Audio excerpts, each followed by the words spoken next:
Will, hopefully you're having a great day today. In this video, we're going to be going over the top data center companies and defense companies to be watching right now.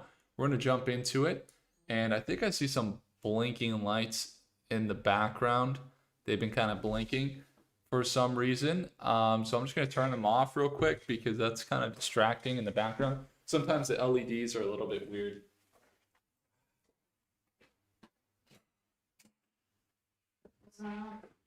Oh, hey, baby. I was turning off the lights. Doing a live stream. Oh. Yeah. Turn off the lights because they're blinking. What are you up to? You tired? Yeah. See you tomorrow. Peace. All right, guys. So let's jump into it. We got a few different companies to be watching. I'm going to start it off with Big Bear AI. Defense sector has seen some growth this past week. We definitely saw Big Bear make runs up into some new levels, up into that $9.44 resistance. It has seen those levels previously back in January, but we did see it get rejected around that $9.50 range. See them sell back down into that level of around $8.50. Last time we did an analysis, we saw them bounce this $7 price point. We're looking for a recovery of about 20% up into that $8.50 range. We did see that recovery. In fact, we saw more as it made a run as high again as $9.44 really over the past 2 days. So a 30% recovery and surge up to $9.50. Then it sold back down. Current support level that it's at is around $8.50. So next bullish target would be to try and break out more out above this $9. There's a lot of lines here. Let me get rid of some of these lines because there's so many. Let's see, is that a little bit better? Kind of see this uptrend here, and they're kind of looking to break out potentially again. The bullish resistance is going to be at $9.40. The value that they're bringing to the marketplace is there. They just haven't seen the financials fully catch up yet. And if that's the case, and if the government continues to be shut down here, then defense contracts most likely won't be rolling in, and they might break this support around $8.50. Next level of support would be down around $8 a share if they can't hold $8.50. So just kind of watching those levels on the technicals.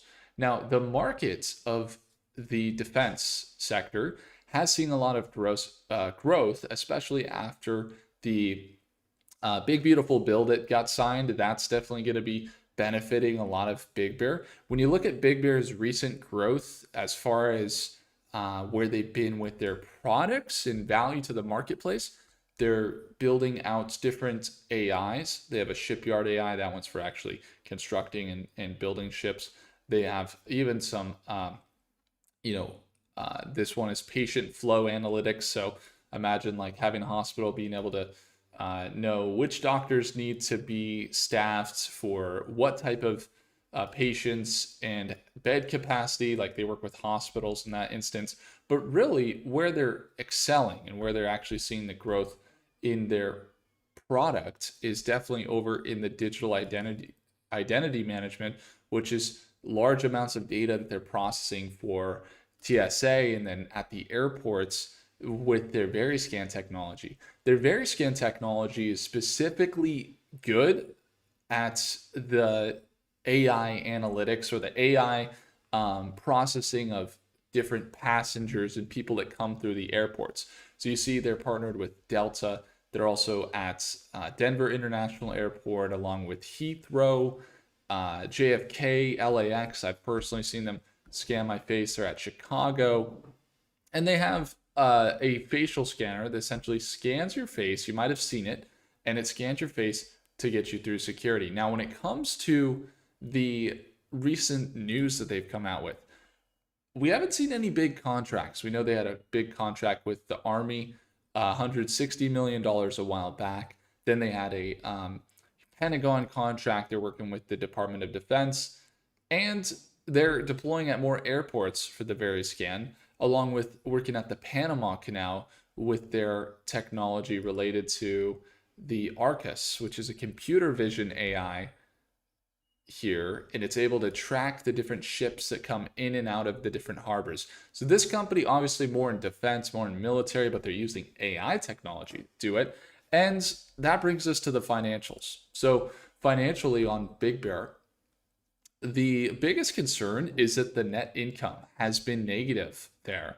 And the overall revenue has been fairly steady, but we haven't seen net income really go positive, with revenues up just 2% really here year over year. So when we look at that revenue, nothing really surprising yet, although the infrastructure they're building with their Veriscan, it's part of the reason why they are getting these contracts is because they got a partnership, or they have a CEO who's able to make partnerships.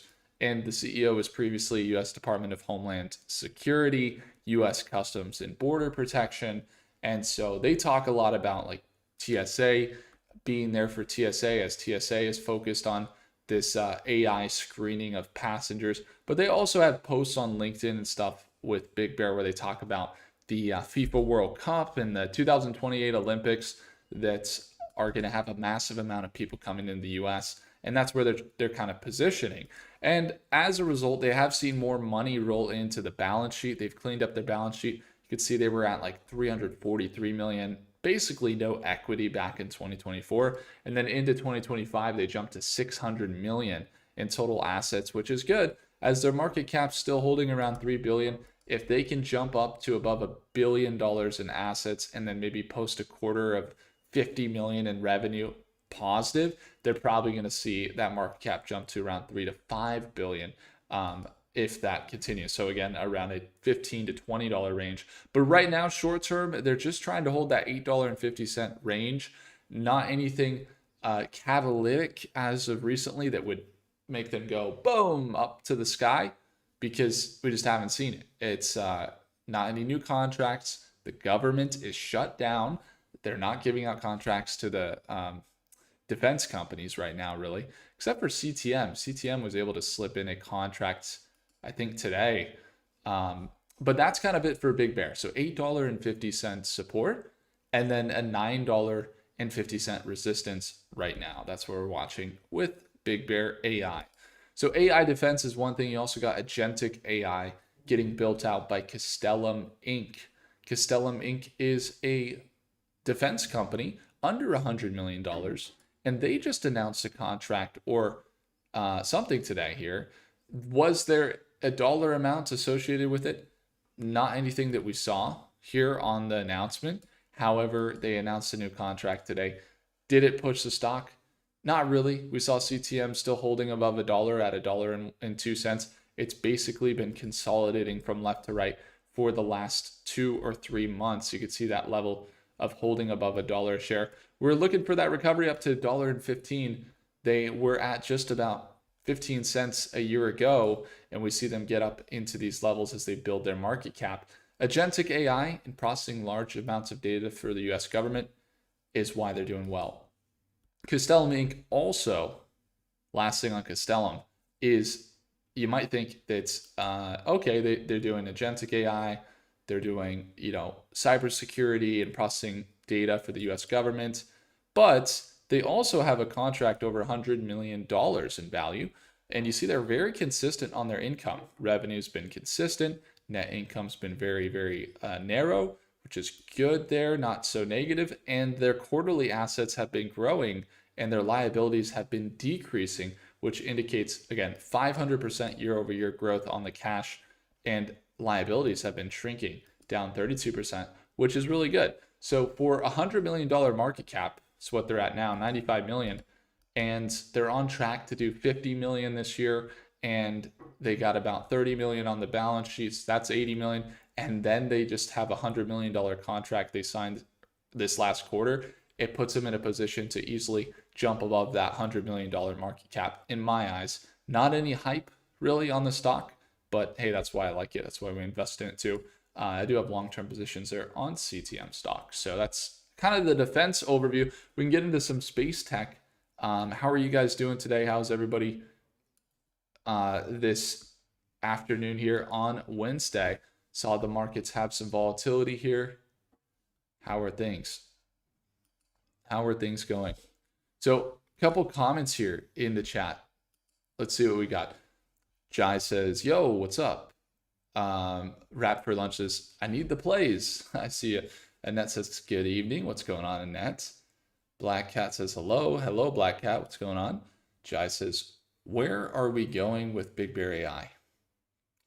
I mean, as of right now, with where we are with Big Bear, personally, I'm going to continue to hold the long-term positions. Now, I might not be the best one to talk to about that. Last time when we got in here, we started covering it around $1 a share, November of last year. When it made that run up to $10, I held my core position. And I haven't touched it. $2.90 average, and it's gone up to $10 and then sold all the way back down to $2.36, and then now it's at $8.50.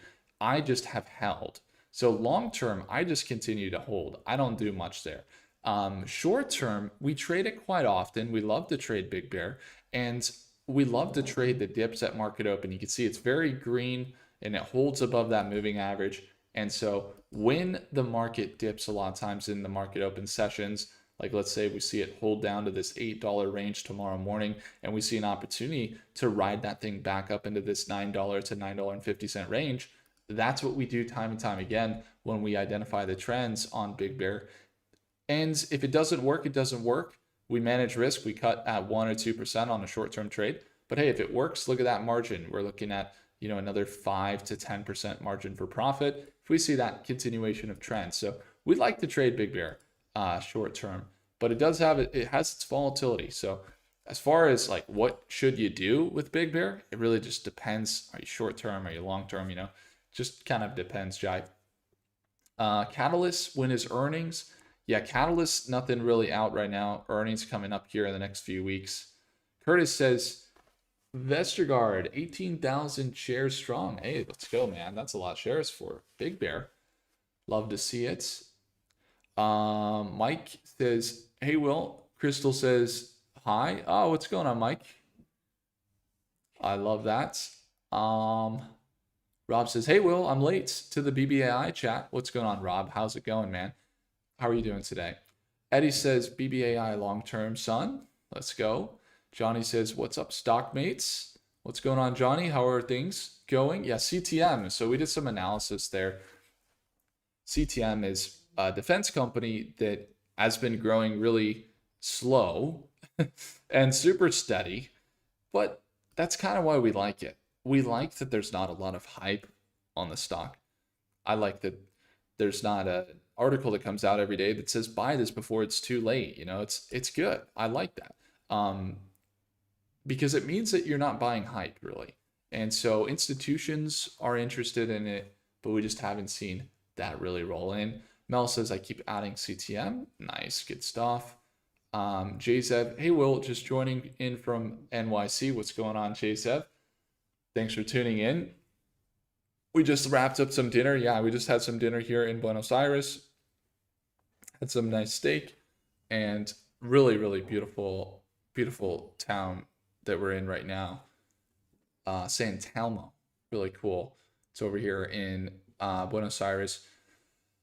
Really nice place. And I was just talking with the locals, potentially trying to find some football to play, some soccer, and they were watching the Argentina game at the dinner. It was a nice atmosphere. And Francisco says, "Great day. I'm up 2%. That's good, man. QBTS is on fire." Yeah, definitely. So when it comes to QBTS, we've been covering some of the quantum stocks pretty heavily. And I'd actually like to jump in and get some. Let me pull it up here in Mercatus for QBTS. Curious what the AIs are saying based on the research that's coming out right now, because when we're looking at quantum, I like the quantum markets, and then why I invest in them is because I believe that there's another level of scalability in computing, and there's a reason why Microsoft is using the quantum and why Amazon is partnering with these companies, and Rigetti is seeing growth with these big partners like NASA and AWS and what have you. There's a reason. It's because they're looking at the future and they're saying, what could be? They're saying, what if there's a way to not have a massive, I'm understanding that right now, the biggest markets driving AI, it's actually not defense. It could be considered a space tech, could be considered robotics. But I think ultimately you're looking at semiconductors and you're looking at data centers as the number one markets that are driving the growth of AI. I don't believe that there's been greater returns on any other market that we invest in than data centers and quantum. And so the data centers are massive. There's these huge places that they should probably convert all of the old malls that are going out of business by Amazon or what have you into data centers, because these things are huge data centers. And when they're building them, what if they don't need all that space later? What if quantum computers come out and evolve and can work in tandem with GPUs, and it takes way less energy to do the same computations? What if that's the case? Because if we get there, I'm not saying that we're there. I'm saying if we get there with QBTS, for example, let's see, D-Wave. With D-Wave, I've been able to have the privilege of going to some conferences recently. I was able to see, I've met executives from IBM, Microsoft, AWS. I met the CEO of this company, D-Wave. I've been able to meet people at Rigetti and definitely at this last conference in Albuquerque, IonQ. And the common theme is that there's this, I get excited when I find these niches. And the only problem is that when you find a niche, right, of this technology where you see these quantum computers and they're saying, hey, we could potentially outpace, or become more powerful than GPUs alone, and that we would work in tandem with these GPUs and actually optimize problems better with less energy spent. And you just kind of look at that. Less energy, because data centers are huge. What is the biggest problem with data centers? They need to use a lot of power. So the cities are like, you need water power, you need wind power, you need air power. That's why APLD, the data center stock, is doing so good this past week, because they're going straight to the coldest places and building data centers with wind turbines or whatever in North Dakota. And the problem is the energy and using the energy. And so D-Wave, imagine that, like, I've always thought, and this is just how life has always progressed, is that things get smaller. Does anybody, how many of you guys agree? Like, digital usually means things get smaller. Like, the computer in the 1980s was like the size of a block in Manhattan, like huge. I don't know if it was 1980s, probably like 1960s or 70s, right? But you get what I'm saying. And it was like a megabyte. It wasn't even like enough to store a whole video. And so what happened? Now I'm running this entire live stream and everything off of like a MacBook.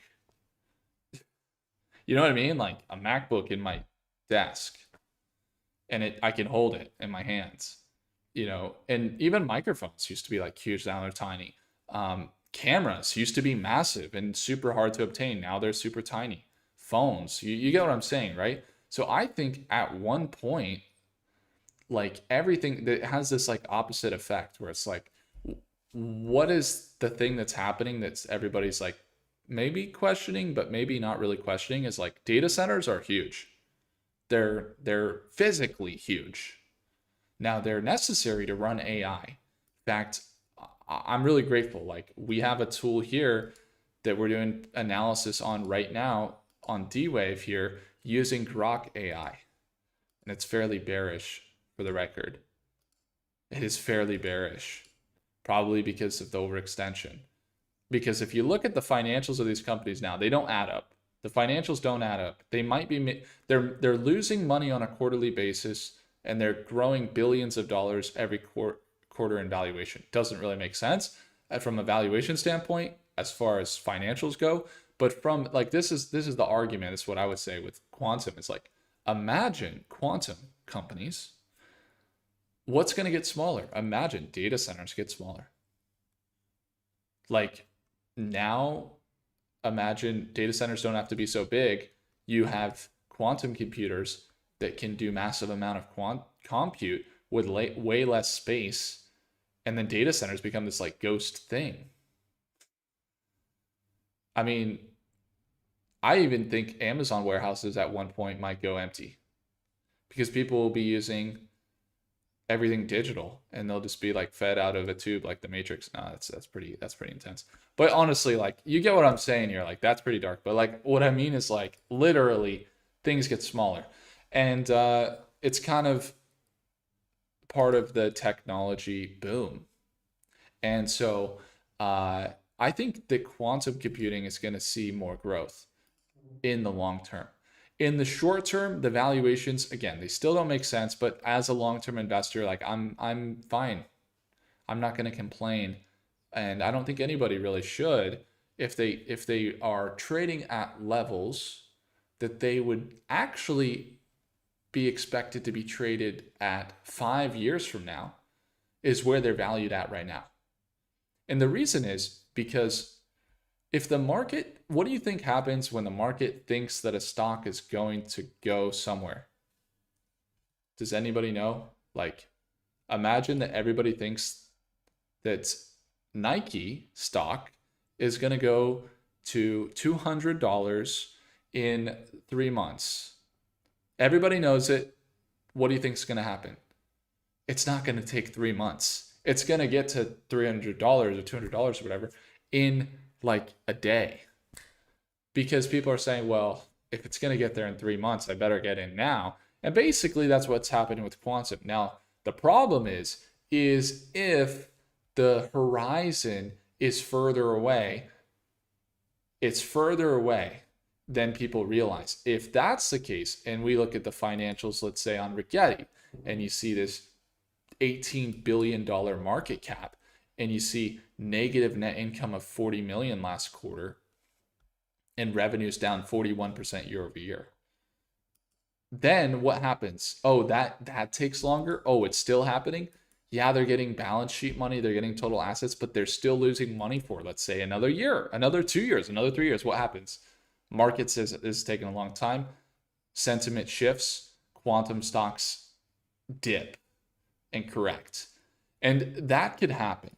And I wouldn't be surprised if that happened, and I wouldn't complain either if that happened, because the integrity of the stocks from a market delivery in the future is actually really good. I think it's going to be tremendous. But the I guess consistency of truthfully, like, knowing exactly where they should be right now, they're definitely not probably congruent with where they actually should be from a price standpoint. They should be about, all quantum stocks from where if you look at their balance sheets and their financials right now, should probably be about $30 less, or 30% to 50% less than they're at right now. But again, that's the 5-year horizon that kicks in, and that's why it takes so long, or that's why it happens so fast, even though it's going to take so long. Yeah, so that's kind of the breakdown. That's why quantum is the way that it is. I personally will hold long term. I think it's a great long term move. In the short term, personally, is just something that we like to trade. It's super volatile, very volatile. So that's how it is. Eddie Lopez says, need an idea for quantum stock. Yeah, man, let me know. Stacy says, I'm down on CTM, trying to wait patiently. Got it. Okay. What's the thesis there, Stacy? Dylan says, hey, Will, overweight LAES here. Yeah. Didn't LAES have a really good day to start the day today? They jumped up to 12 bucks or something. Or no, 8 bucks and 70 cents, then pulled back down. Yup. Yeah, we were trading data center stocks this week primarily. We didn't really trade any quantum. We traded some APLD, and yesterday we got into BITF. We bought a dip down to $5 a share and then sold at $6 today. They're a company doing data centers. And we've been following them closer than other companies in the last 3 days. And then Elvis says TSLL. Yeah, so Tesla stock. Wow. Yeah, I mean, there's a lot of issues with Tesla in the near term, just because they put a pause on Optimus, or you saw a big sales slump or things like that. But just think about the cycles of AI. Tesla will have its moment even more again. I know it just made all-time highs recently. It will have a moment again. Because if you look at AI's movement, it started with software. It moved to, like, the next generation is going to be robotics. That's the next generation of AI. It's robotics. And Tesla is jumping in on primarily doubling down on AI and the robotics side with Optimus. And so that, combined with all of the things they have working for them, like SpaceX and internets, that's an advantage with Starlink or Neuralink, which is going to be the third phase of AI most likely, which is like human integration. That's kind of where the company's at, right? So they're going to be a great long-term play like most. A TSLL is for short-term trading. It's a high leverage 3x of Tesla that goes up 3% every time Tesla goes up 1%, or down 3% if Tesla goes down 1%. And so TSLL has been trying to hold this level around $18 a share. That's kind of the level that I would watch closely there, right here. And then resistance level around that $22 range. It's at 19 right now. So support there commonly around 18.50. And if it can't hold there, next level support down to 14 or so. But yeah, it's been holding those levels. So if you're looking for a trade in the short term bullish, you're probably looking for a recovery, something like this, and continuing up about 12% gain, and then near a support about 4% sell down to that 18.50, somewhere in here, 5 to 6% sell down in that support range. So that's what I would watch with TSLL. We do trade that one quite often. We traded that one quite often last summer. And so we'll watch there for sure. JZev, anyone buying Buru? I've heard of that one. What's going on with this stock, man? Everybody has been talking to me about this stock, and I don't know what they do. So they're at 32 cents. It looks like they just got pumped and dumped back in October. Like, that looks pretty suspicious. But let's just jump into the financials, and then we can just kind of vet from there. Appreciate that. Thanks for bringing that one up. Buru stock. I've been seeing that one quite a bit, JZev. So I appreciate you dropping it there. 34 cents, $44 million company. Okay, and they focus specifically on, doesn't really say, $44 million market cap, so very highly volatile, down 17% today, 38% in the last, but let's see, oh, all right, negative net income consistently with no revenue. This is the kind of straw here. Do they have a good balance sheet? Oof, I wouldn't touch it. It must have been a manipulation. If somebody is pumping the stock, which I know, I mean, if I go over to YouTube and I decide to search Buru stock, Buy the dip? Question mark. Is it a buy? Question mark. The Thursday prediction, or this is a big move. Get ready. I love it when they say, don't miss this. This could go much higher. This is huge. And that was 4 days ago, and it's down 40% since then. The truth of this stock. Most stocks, or most, it's hilarious. It's actually hilarious. Did you know that I have a playlist where I document this? Look, they have more liabilities than they do assets. Do you know what that means? It means if at any point the debt obligations that they have, the people that they owe money, if any of those people say, hey, we want our money, they will have to file for bankruptcy. So they have $47 million in liabilities and $2 million in assets. They're negative $44 million in equity. So if you look at their cash flow though, they're only losing $12 million a quarter with negative assets. Guys, I know that it could pump, but why would you, when you know it's manipulated? I always find myself, if I ever buy a stock, I never want to be in a position, and most investors don't want this because I've been here before.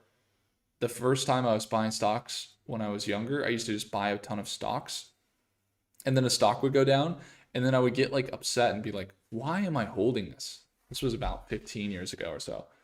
I used to be, why am I holding this stock? And I wouldn't even know. And then I'd look at it and say, wait, what? They're getting sued or what? They did bankruptcy? What? It's like, wouldn't you rather hold a stock and then it goes down and you're like, oh, I know this stock's good. Look at their balance sheet. They're making money. That's just the market. I personally would rather have that happen. So that's why we focus so much on the integrity of the financials. So Buru is getting booted off the watch list there. Jim Jam's laughing, dude. It's true though, right? I don't know. I feel like there is no other way to lose money than to buy companies that don't have integrity financially. Like rule number one, don't buy a company that's losing money. Or that they also don't have more debt obligations than they do have assets. Eddie Lopez says, Space Tech, what's going on with Redwire? Yeah, we could jump in real quick there. We got some top data center stocks, but when it does come to defense companies, especially over in the space tech world, Redwire is one we're holding long term. We did see Redwire correct some more this morning and then jump up after hours 1%. They're still holding that $9 support. Last we analyzed them, we were looking for a 12% recovery up into that level of around $10 a share. We did see that level get reached, and then today they sold back down to that $8.50 support. So again, they're right there between that $8.50 support and that $10 price range. That's kind of where they kind of hang out. If you look at the longer term, they have sold down and they've been consolidating here from left to right since August, from left to right. They're looking to jump back up into that $10 to $15 range. The main reason why Redwire is even one that we have on our watch list, when I went to a conference, a SpaceX conference, or SpaceX sponsored event, and we got in for free. I really appreciate you guys for tuning in, subscribing, hitting the like button, all that, because it allows us to get into conferences. When I talked with a lot of different space companies, Redwire was one of the ones that really stood out to me. And so when I went there, I also saw them sign this deal here. I was here. I actually was behind the camera. They signed this, you could see at the Space Symposium here in Colorado Springs. So I was actually there. And they became one of 14 prime contractors in a NASA deal that's worth $2.6 billion. So $2.6 billion, they're one of 14 companies. So probably worst case scenario, they get $100 or $200 million in that deal. Now, They did announce a $25 million deal. They do defense tech. They've done some acquisitions in aviation recently, but maybe they're not doing anything super crazy as far as tech. I do see them have some uh, high tech deployments, especially when it comes to their cameras. They had some cameras that came out that were able to, like, one of the problems in space that they had was LiDAR wasn't working because they would send out the LiDAR and it would get all shot out every which direction. So the data was bad. So they created this extremely high tech camera.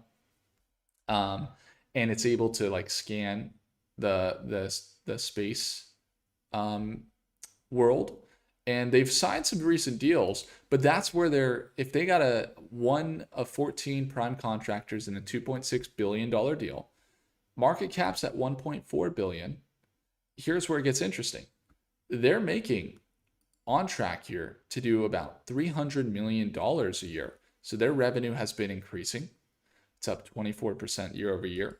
And their balance sheet, they had more liabilities than assets back in 2024. We didn't touch them. We were just talking about it. We don't touch them. But then quarterly, they come out, jump in, do some raises. Their assets jump to 1.5 billion with liabilities at 448. So they actually have, they jumped their total assets by 479% there, which is now greater than their current market cap. So Benjamin Graham has this great kind of formula for how he invests. One of the things he talks about is look for companies that have more assets than the current market cap. They got to have the cash. And then also look for their revenue that's supporting it. And we do see that increasing revenue. So I like the deals that they're getting. I like they're in the space tech. They just partnered with Red Cat recently on drone. So they're also in the aviation space, not just in tech. They're also partnered with Big Bear AI, and the CEO of Redwire is actually on the board of Big Bear. So when we're looking at the movements that's happening with Redwire, they've been consolidating again between this $8 range and this $10 range. And so we'll see if they hold this $8.50 range. We might look for this 10 to 12% trade tomorrow. I have long-term positions we'll continue to hold on Redwire, but the short-term trades we like to look for on Redwire as well. So that's kind of the breakdown there for Redwire. And James, we did a full breakdown on IonQ earlier today, actually, on a video if you want to get a breakdown. But essentially what you needed to know, kind of similar conversation. They have all of the partnerships, Air Force Research Laboratory, Microsoft, Amazon, Google Cloud. They have NVIDIA as a partner. IonQ is one of the top quantum companies, and they're partnered with the top companies in the world for being the leader in quantum. And the only thing too is while they have the most revenue of any quantum companies at 20 million, they're still seeing a negative net income. So right now their balance sheet is growing. They have the runway, but again, at their current market cap, 25 billion, they still could see some corrections. Now I'm the long-term holder too. We've been covering this stock since around, I don't know, $10 a share or something like that. I think it's up to, 72 now. And they also are waiting for a bill to pass in the government. And the government's shut down, obviously, but there's this other deal, $2.7 billion quantum initiative that most likely would also benefit IonQ. Long-term looks good for them. You can see IonQ's in the conversation here when they're talking about the bill here. You could see some of the conversation here in IonQ in this conversation. And the reality is that their technology is pretty impressive, but again, still looking for that commercial innovation. But I will tell you that in the long term, things look good. Short term valuations look high on quantum in general. So that's kind of fits the same bill. And then also when it comes to IonQ, forgot to mention this, and we were doing a D-Wave analysis, and I'll do one for Jai too. Jai was looking at AMPH. We'll do an analysis. I've been using AI, and this is our machine. How many of you guys would like to save 20 hours a week and not stare at the screen so much? Anybody? This tool does that for you. In fact, this tool uses the best AI models in the world, from OpenAI to Grok to Claude to Gemini, and the most premium models available. So the most premium level, you don't have to worry about, am I using the Grok Super Heavy? You're going to have the best available output that we're able to tap into from our app to these AIs. And we're getting a Grok analysis. It's looking at the press releases. It's looking at the data that we give it. So the financials, it's looking at the insider trading, all that good stuff. And it looks like it's trying to pull up here AMPH. So we'll see if it can pull it up. It might take a second. Looks like it's taking a moment. And we might want to even maybe jump in on Claude if Grok is going to take some time. Let's see if we can get Claude to function. We'll do a refresh there. But the reason I bring it up too is because if you're wondering, is there real world usage with quantum? We're actually working on becoming one of the first companies in the world to integrate the quantum technology into the projections that we have on stocks using the AI. And so it's given us a little bit of time here because it's got to do a lot of research. I don't know what's going on with AMPH, if it's gonna load here. Let me do a quick refresh. I had that open for a very long time. Search it up here. See if it pulls up. And one of the things that we're building in from quantum is every AI, it's considering timeframes. And so timeframes are relative. For example, the press releases that impact the next day aren't the same press releases or news that impact the next 6 months or the next year. And so there are all these different timeframes that we get projections for. And we might, I don't know if we're going to have to, it was working fine when I just searched APLD. Let's try that other one, OPXS from Johnny. Let's see if that one can pull through here. Let's try OpenAI and let's try OPXS. Getting some trouble here. Let's see. Can we get it to pull up? It's giving me some trouble. I know we added stuff today. Let's see if it pulls up. There, it recognizes the company. So we'll see if it pulls up. But in the meantime, what I was saying is we're actually adding the AI confidence scores and we're building in the quantum into it. You were looking for AMPX. All right, got it. Maybe that's why I was having trouble. Let's see. Interesting. I'll have to talk with Ryan, see what's going on. Maybe it's my internet here in Buenos Aires or something with my computer. But that's right.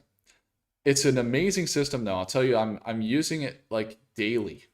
So we even added watch list, which is exciting as well.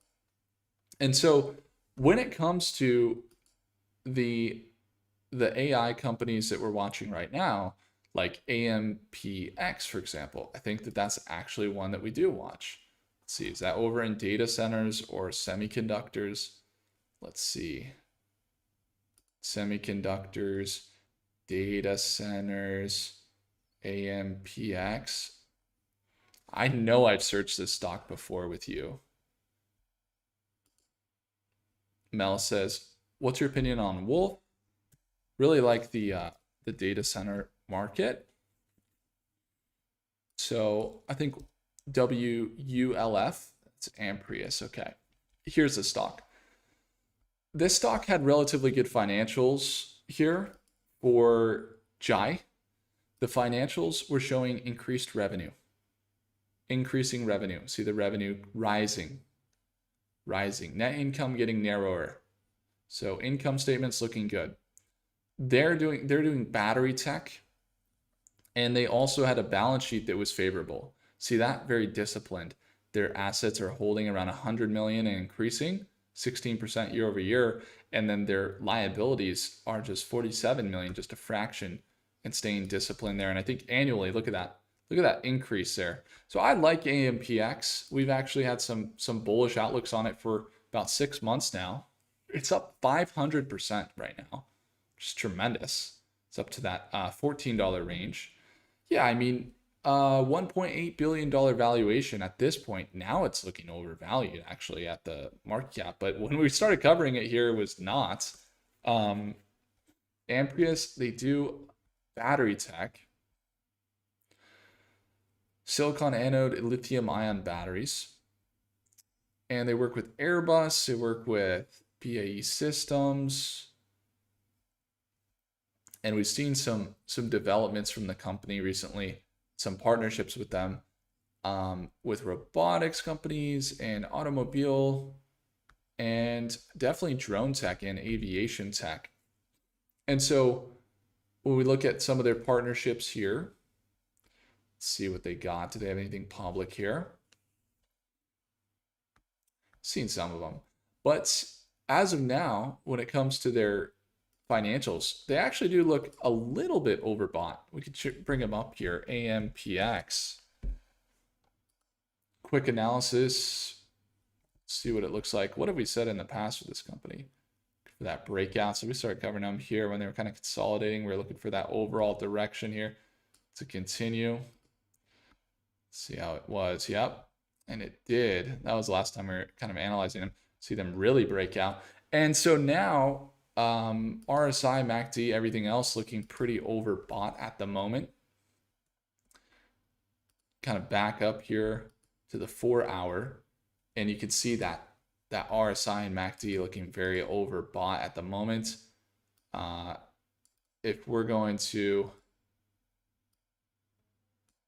pull up the charts, probably looking at something like this. So you have that consolidation, you have that consistent uptrend.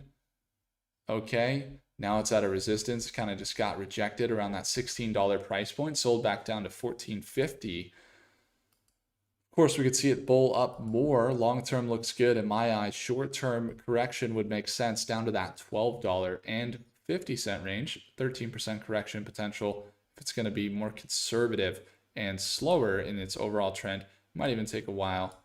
Look something like that as we've seen in the past. But overall, valuations a little high right now, but long-term, they're in a really great market. We'll most likely see them do well. So guys, we're going to be live at Market Open. If you want to learn how to trade the data center companies or the robotics companies, the space tech, the quantum companies that we've been investing in this year, and you're able to tune in live, or you just want to surround yourself with other investors. We got about 28 millionaires in Stockmates. We have some great insights here from investors. And our next live trading is happening tomorrow morning at Market Open. If you want to join us, you can join us Monday through Friday. Get access. There's a special link down below. We've had some really good testimonials. Here's one from David just yesterday. He came in. He said, today he's at an all-time high, 203% in 8 months. And we've seen him grow. We've seen David grow. It's actually really, really funny. If I search David, because he's been in Stockmate now for quite a while. Let's go, David. So David, if I search him up, he had some posts way back.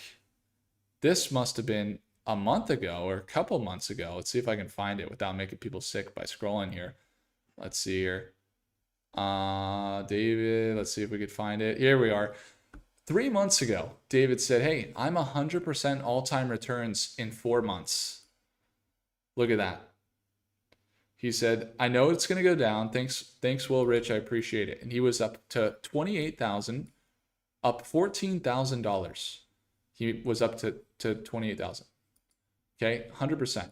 Then he comes out with another one just the other day. And so in our main chat the other day, I think yesterday, he came out and he said, look at this. I'm all time up 200%. as he's been gaining. So he took some money out or something like that. He's been taking his profits out as he's been growing. He's up 200% to $31,000. And that's in StockMate. So there's beginners. There's also people that are experienced, as I mentioned. And if you ever want to send me a message or anything like that, you can in StockMate. And join us in our daily live trading as soon as tomorrow. And on top of that, I'll send you a free t-shirt. Anywhere in the world, you get a free t-shirt. So if you guys want to join on in, tune in tomorrow. You could do that in the second link in the description below. If you guys want to join the first access list to get access to this AI tool, here I was showing here, we can visualize markets and also get AI analysis from your favorite AI models in the world on your favorite stocks in the world, then go join the first access list as well in the first link below. We do have a government shutdown sale, so I don't know how long it's going to be open for the StockMates, but it's there in the second link. Appreciate you all. If I earned your thumbs up, hit the like button down below. Do consider subscribing, and I'll see you guys in the next video. Take care.